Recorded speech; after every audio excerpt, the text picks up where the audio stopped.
Ya, selamat pagi, selamat tahun baru. Senang sekali kita bisa jumpa lagi dalam ocehan di akhir pekan. Dan dalam suasana tahun baru ini, saya ingin mengajak kita berbicara tentang impian yang otentik. Impian yang otentik.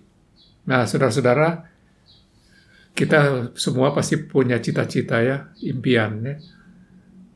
Tapi realitas perlahan tapi pasti menghilangkan impian itu. Dan kita harus menerima kenyataan bahwa impian kita itu rupanya nama lain dari lamunan ya. Tapi pagi ini saya ingin bilang ya, bahwa jangan berhenti bermimpi. Dan tentu saja jangan berhenti bermimpi. Karena menurut saya memang impian itu, cita-cita itu adalah bagian dari pengharapan kita, bagian dari iman kita. Jadi orang yang tidak pernah bertanya ya, berhenti bertanya tentang apa hidup yang istimewa itu, dan bagaimana cara menjalankannya itu, akan mengalami penyesalan dia ya, dalam menjelang akhir hidupnya dia akan menyesal. Nah, tentu jawaban dari pertanyaan itu kita lihat bahwa sebenarnya kita jangan berhenti beriman ya, jangan berhenti bermimpi itu, bercita-cita. Saudaraku, Tuhan menggunakan impian, cita-cita itu untuk mengkomunikasikan tujuan dan arah hidup seseorang.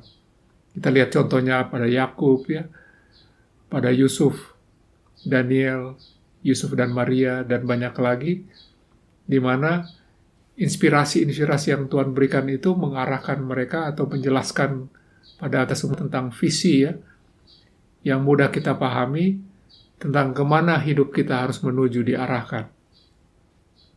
Nah, inspirasi seperti ini bukan saja menjelaskan tujuan kita, hidup kita jadi lebih sederhana, tetapi juga membangkitkan gairah dan semangat untuk hidup. Bahkan boleh dibilang hidup tanpa impian itu seperti iman tanpa perbuatan ya. Hidup tanpa impian itu pada hakikatnya mati.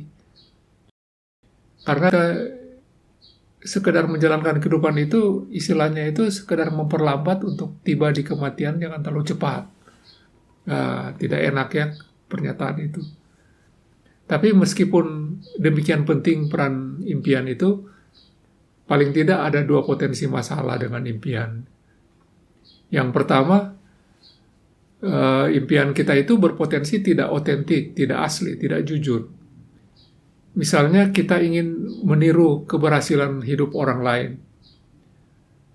Ya memang ada banyak yang bisa kita tiru dari orang yang berhasil ya, bagaimana perjuangannya, cara mencapainya, kita bisa pelajari. Tapi bukan impian itu sendiri.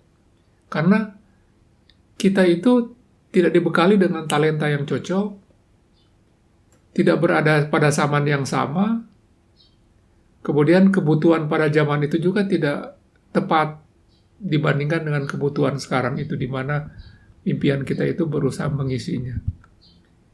Jadi, untuk itu kita harus selalu jujur ya. Kita harus jujur pada diri kita sendiri ya. Apakah impian itu kita dasarkan pada maksud kita dilahirkan itu sejalan dengan tujuan dari Tuhan?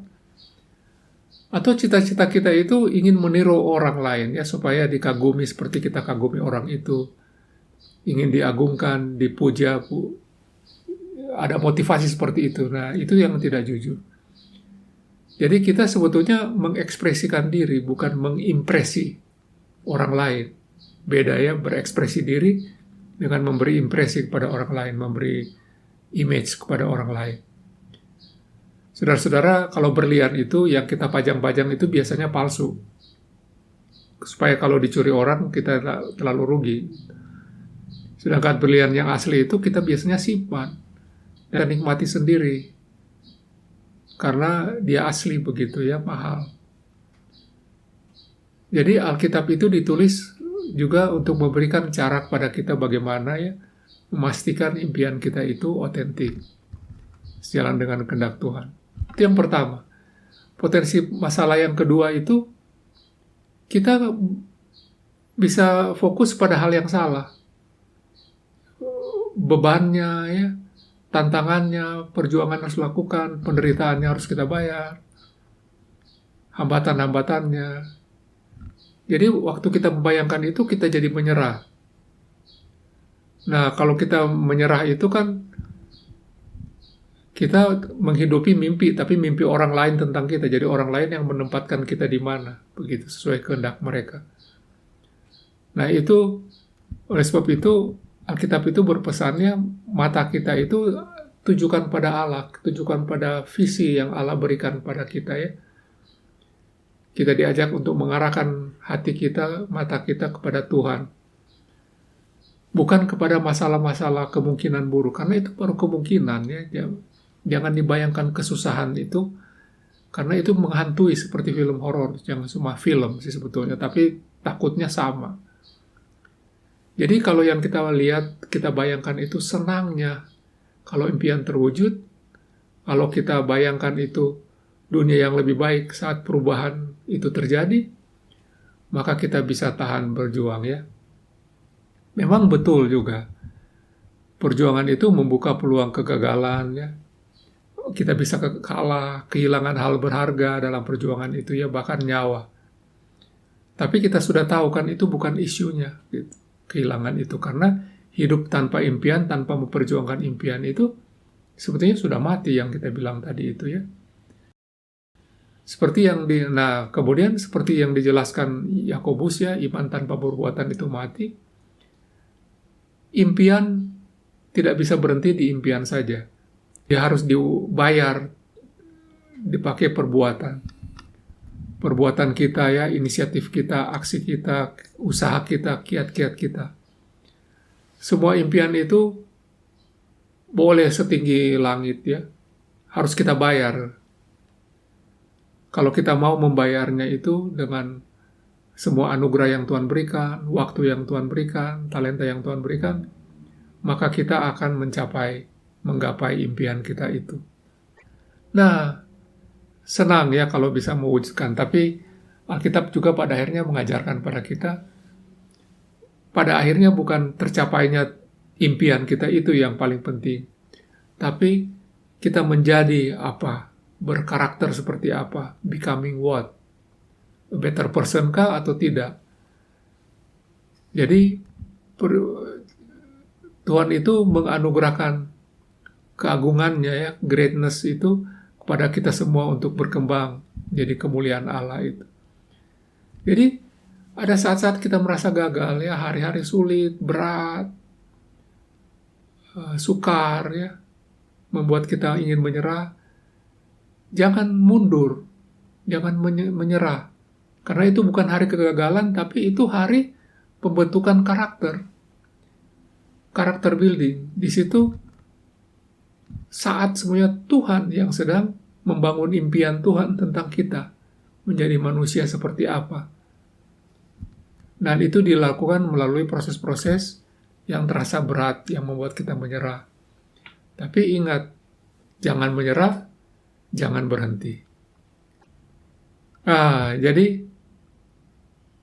mari, ya, kita sama-sama dengan para tokoh Alkitab memperjuangkan satu kehidupan, satu dunia, di mana orang itu mengejar cita-citanya yang diinspirasikan oleh Tuhan, dan kita belajar dari kehidupan mereka itu. Kehidupan kita itu kan seperti Alkitab yang sedang ditulis, ya, tentang bagaimana kita berjuang untuk membayar harga dari iman kita itu, impian kita itu. Dan kita lakukan itu dalam penuh kasih kepada Tuhan dan kepada sesama. Asik, ya. Jadi selamat, ya. Selamat menghidupi impian. Selamat menghidupkan impian kita juga. Dan selamat menjadikan impian itu menjadi hidup. Dan selamat membuat hidup kita itu suatu impian. Tuhan kiranya memberkati kehidupan kita itu. Amin.